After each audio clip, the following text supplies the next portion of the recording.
Hello मेरे under पंटस सारे के सारे जितने भी प्रयास के बच्चे हैं, ठीक है। आप सभी लोगों को मैंने बोला था कि मैं आपके साथ रहूंगा और एक्चुअली मैं आखिरी में महामैराथन की वजह से मुझे पता है आप लोगों को भी टाइम चाहिए।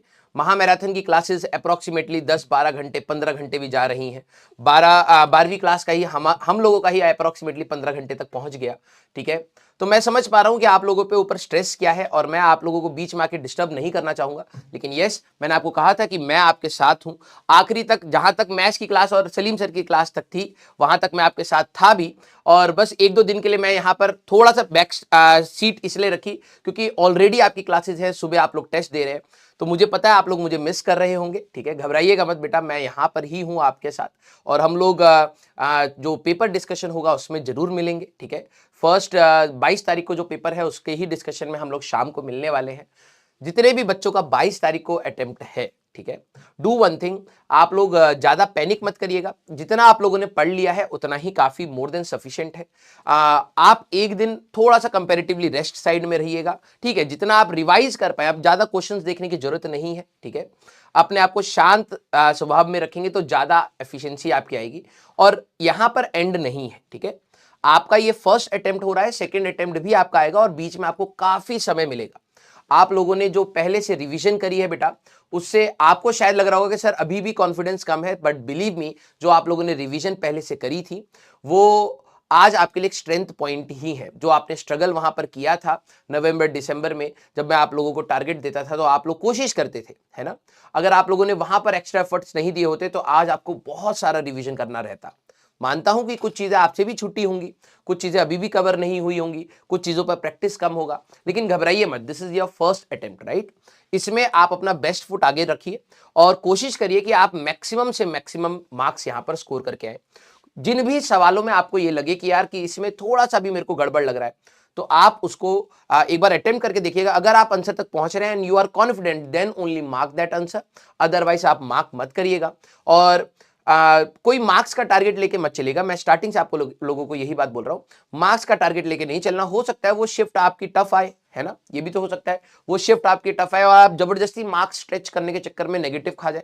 तो जितना ईमानदारी से आप कर सकते हैं उसको ईमानदारी से आप करिएगा। जेई मेंस के अटेम्प्ट के बाद आपको कुछ दिन का जो ब्रेक मिलेगा, उसके बाद हम लोग दोबारा मिलेंगे, दोबारा से स्ट्रेटेजी बनेगी और फिर मार्च तक की हमारी कहानी कैसे चलने वाली है, ठीक है, उसके बारे में हम लोग डिस्कस करेंगे। और ये जितने भी एफर्ट्स आप सभी लोगों ने यहाँ पर लगाए हैं बेटा, ये आपको सेकेंड अटेम्प्ट में काम आएगा, ठीक है।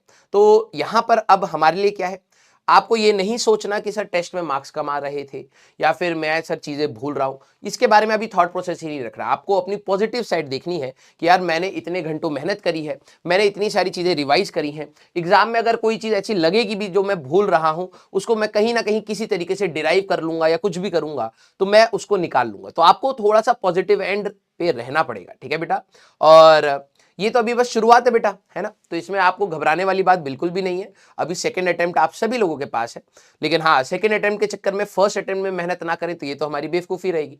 तो आप लोगों ने जितने भी एफर्ट्स डाले हैं, I really appreciate that efforts. और आप लोगों ने जितना भी प्यार हम लोगों को थ्रू आउट द ईयर दिया है, आपने पढ़ाने का हमें मौका जो दिया है, हम लोग इसको लाइफ लॉन्ग नहीं भूल पाएंगे, बिलीव मी, ठीक है। तो we are also very much grateful कि आप प्रयास 2.0 का मेरा एक हिस्सा बने, ठीक है। मुझे आपको पढ़ाने का एक सौभाग्य मिला, ठीक है। और कोशिश मैंने अपने ईमानदारी से पूरी करी है बेटा, ठीक है। मुझे नहीं लगता कि मैं यहाँ पर जितना हमें टाइम फ्रेम मिला, देखो टाइम फ्रेम बढ़ा देंगे तो ऑब्वियस सी बात है हम लोग और भी चीजें कर सकते थे, लेकिन जितना हमें टाइम फ्रेम मिला है उसमें मैं जितना बेहतर कर सकता था अपनी तरफ से, मैंने पूरी कोशिश ईमानदारी के साथ आप लोगों के लिए की है और आगे आने वाले टाइम में भी मैं वही चीज करूंगा। तो आप लोग ये मान के चलिएगा कि आपके टीचर्स आज आपके पीछे ऐसे चुपचाप खड़े हैं, ठीक है। We have done our best और आज आप हमारे लिए फ्रंट लाइन पर खड़े हो बेटा, ठीक है। और इसमें कोई प्रेशर नहीं है, ठीक है, कि सर आप लोग अब पीछे खड़े हैं, हम लोगों से नहीं होगा तो पेरेंट्स दुखी हो जाएंगे या आप लोग दुखी हो जाएंगे कि आपके पढ़ाए हुए सवाल नहीं कर पाए। नहीं बेटा, यहां पर कोई दुखी होने वाली बात ही नहीं है, ठीक है। यहां पर तो यह है कि आपने प्रयास करा, हम लोगों के लिए वही बहुत इंपॉर्टेंट है। और ये बैच का नाम भी प्रयास इसीलिए क्योंकि इस बैच में एक जेई वालों बच्चों के लिए एक मैं ये बोलूंगा कि एक थोड़ी सी कठिनाई साइड में ये रहती है कि बहुत कम टाइम फ्रेम में आपको पूरा पढ़ना है, एडवांस का भी टच करना है, थॉट प्रोसेस भी बनाना है, कैलकुलेटिव भी रहना है, लर्निंग भी रखनी है, बहुत सारी चीजें होती है। तो कंट्रोल तो हमारे हाथ में सारी चीजों का आएगा ही नहीं, है ना, लाइफ में आप जितनी भी सारी चीजों को कंट्रोल करने की कोशिश करेंगे आएगा ही नहीं, लेकिन यस जितना कंट्रोल में आ जाए उससे हम लोग लाइफ में क्या चीज बेहतर कर सकते हैं ये चीज हमें हमेशा सोचनी चाहिए। ठीक है, तो आप बिल्कुल भी ये मत घबराइएगा कि यार अगर मार्क्स कम आए तो मेरे पेरेंट्स क्या सोचेंगे। मैंने आपको हमेशा बोला है कि अगर आपकी मेहनत सही डायरेक्शन में है तो रिजल्ट सबके हाथ में नहीं होते, है ना। रिजल्ट किसी के पहले मिलते हैं, किसी के बाद में मिलते हैं, और आपका भी मिलेगा। आप ये पूरे विश्वास के साथ रहिएगा कि सर मैंने तो पूरे साल भर मेहनत करी है ना, तो मेरे को भगवान ने सिलेक्शन क्यों नहीं दिया, क्योंकि हो सकता है भगवान ने तेरे लिए और बेटर चीजें रखी हो। ठीक है, और इसके एग्जाम्पल मेरे को देने की आपको जरूरत नहीं है। ठीक है, आप लोगों को ये बात भी पता होगा कि आपके जो जितने भी बैच में टीचर्स हैं, हम लोगों की भी लाइफ में पर्सनल स्ट्रगल्स रहे हैं। आप अलग सर के साथ हमेशा कनेक्टेड रहे हैं, अलग सर की भी लाइफ आपने देखी है। और सिर्फ टीचर्स के ही नहीं एग्जाम्पल मैं बोलूंगा, आप लोग लाइफ में भी अगर दूसरे जोन के भी लोगों को देखेंगे जो डिफरेंट फील्ड में काम कर रहे हैं, आप लोग ये देखेंगे कि लाइफ में स्ट्रगल्स तो सभी के ही हैं, है ना। द ओनली डिफरेंस इज कि वो किस तरीके से उस स्ट्रगल के साथ में काम कर रहा है ना। तो आप ये मत सोचिएगा कि यार कि अगर नहीं हुआ तो क्या होगा, अरे नहीं हुआ तो भी बेहतर और बहुत बेहतरीन होगा।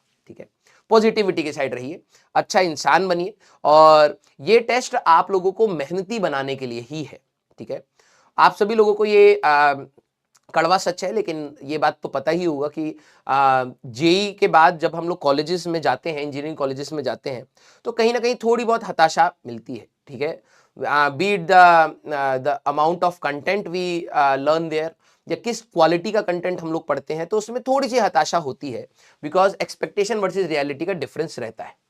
तो अब आप ये सोचो कि इसको ओवर हाइप कर करके आज ही आप इतना स्ट्रेस ले ले, नहीं।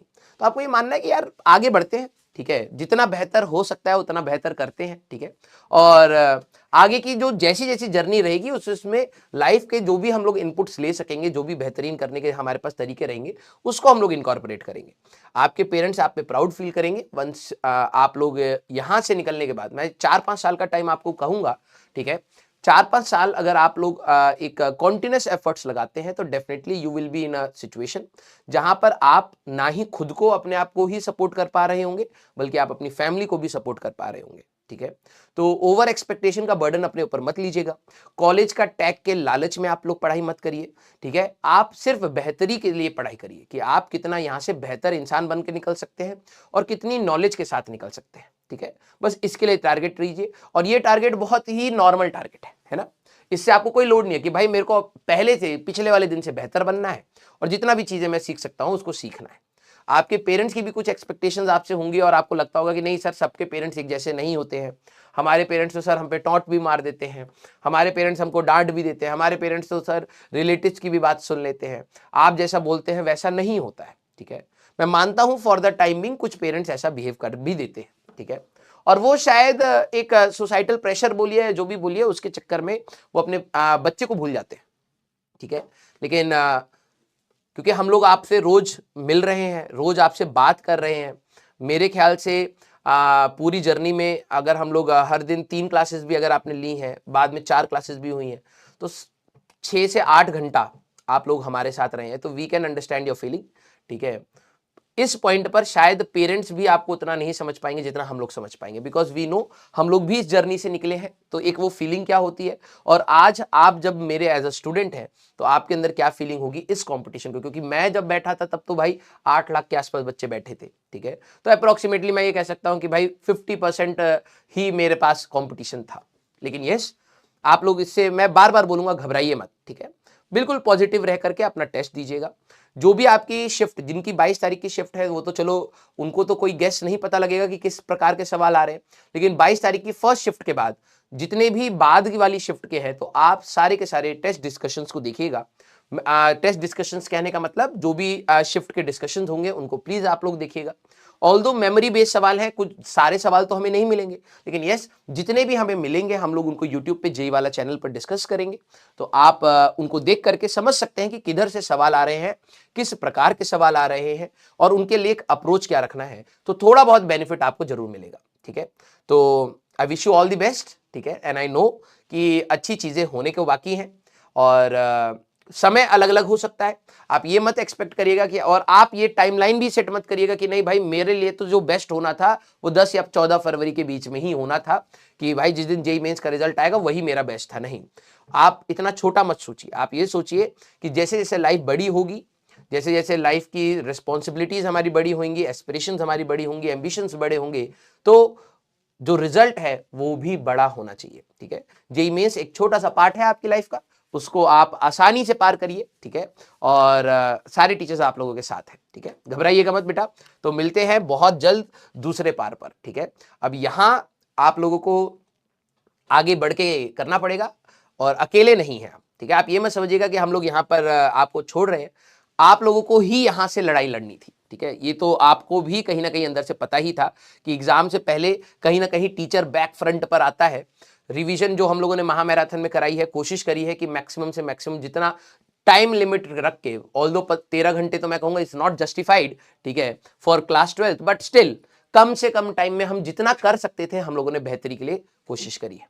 यहां से अब आपको लड़ना है, एंड आई नो कि आप लोग इतने स्ट्रांग हैं कि आप यहां से अच्छे से लड़ लेंगे। ठीक है, तो बिल्कुल भी कोई गलत डायरेक्शन का थॉट मत रखिएगा, क्योंकि एग्जाम से पहले बहुत सारे बच्चों को अलग अलग थॉट्स आते हैं। ठीक है, पीछे की काम चोरी कई बार उनके दिमाग में घूम रही होती है। ठीक है, उनको लग रहा होता है कि यार पीछे अगर मैंने ये चीजें सही करी होती तो शायद आज मैं इस स्टेट में नहीं होता। और ये रिलेटिव होता है, सबके दिमाग में कुछ ना कुछ कमियां रहती हैं। ठीक है, कि यार ये नहीं किया होता तो ये बेहतर होता, ये नहीं किया होता तो ये बेहतर होता। तो कुछ भी गलत डायरेक्शन का कुछ भी नहीं सोचना है, कुछ भी नहीं कि सर मेरे अंदर ये थॉट्स आ रहे हैं, वो थॉट्स आ रहे हैं, सब बकवास है। ठीक है, सब बकवास है। जब आप लाइफ को, आप एक बार ये इमेजिन करिए, जब आप 60-70 साल की उम्र पर होंगे, ठीक है, तब आपके लिए ये जो मोमेंट है ये कितना डिफाइनिंग मोमेंट होगा, कुछ नहीं होगा। ठीक है, क्योंकि अभी आपकी उम्र 20 भी नहीं हुई है। ठीक है, 70-80 साल पर जब आप बुढ़े हो जाएंगे तो ये बहुत एक छोटा सा पार्ट रहा होगा कि हाँ यार कभी हम एग्जाम में तैयारी करे थे। It's almost like a situation जहां पर आपने बचपन में कभी कोई चीज तोड़ दी, फोड़ दी, ठीक है, और आपको डर लग रहा है, या चोरी कर ली, घर पे पता लग गया, कुछ गड़बड़ कर दी, किसी से लड़ाई हो गई, बाहर खेल रहे थे चोट लग गई, ठीक है, साइकिल चोरी हो गई, कुछ भी ऐसा सिचुएशन जहां पर आपको ये डर लग रहा था कि आज मैं अगर घर जाऊंगा तो आज मेरे को बहुत पिटाई होने वाली है। ठीक है, लेकिन आज के मोमेंट में क्या वो वाला डर आपके अंदर है? नहीं है ना, क्योंकि उस मोमेंट पर तो आपको लग रहा होगा बचपन में कि भाई आज तो यार मेरे को घर नहीं जाना, आज मैं घर छोड़ देता हूं, आज मैं घर से भाग जाता हूं। ठीक है, लेकिन आज आप जिस मोमेंट पर बैठे हैं क्या वो डर उतना है? नहीं है ना। ये सारी चीजें छोटी हो जाती हैं। अब ये सोचो कि जो आप 5वीं 6ठी में जो डर लेके बैठे थे कि सिर्फ एक डांट के लिए डर लेके बैठे थे, आज आप 12वीं या 12वीं के पास जब आप जेईई मेंस का वो देख रहे हैं तो आपको लग रहा है कि यही सबसे बड़ा डर है। नहीं, आगे बहुत सारी चीजें आनी है। ठीक है, एंड उसके लिए हमें स्ट्रांग बनना पड़ता है। ठीक है, कई बार आप बहुत सारी चीजों को मिस करते हैं, कई बार आप बहुत सारी चीजों को छोड़ते हैं। ठीक है, तो आप ये कोई भी गलत थॉट मत रखिएगा। आप ये समझिएगा कि भाई लाइफ अभी 70 साल तक तो हमें जीनी ही है, ये मान के चलिए। ठीक है, इसमें कोई इफ एंड बट नहीं। 70 साल तक हमें मान करके चलना है कि भाई हम जिएंगे, और इस 70 साल में अभी हमें बहुत कुछ अचीव करना है। ठीक है, आपको हो सकता है अपने पेरेंट्स के लिए घर बनाना हो, गाड़ी लेनी हो, ठीक है, ट्रैवल करना हो, खाना हो, घूमना हो, जो भी आपको मन में है। तो यहां पर कोई भी फुल स्टॉप नहीं है। ठीक है, this is just a comma, और लाइन अभी हमें बहुत बड़ी लिखनी है। ठीक है, हमें पैराग्राफ्स लिखने हैं अपनी लाइफ के। ठीक है, तो कोई भी नेगेटिव थॉट नहीं, जस्ट अ पार्ट है, उसको ऐसे मानिए और पॉजिटिव होकर के अपने एग्जाम को दीजिएगा। ठीक है, तो I wish you all the very best बेटा। अच्छे से पढ़ाई करिए, लगे रहिए, अपने हेल्थ का ख्याल रखिएगा, और मिलते हैं बहुत जल्द दूसरे पार्ट पर।